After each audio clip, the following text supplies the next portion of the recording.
de me entregar, mas quem mandou me olhar assim?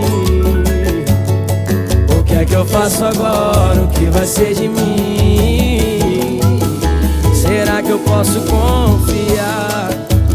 Tô com medo, mas sei lá. É que eu tô gostando, tô me apaixonando. Já dei tantos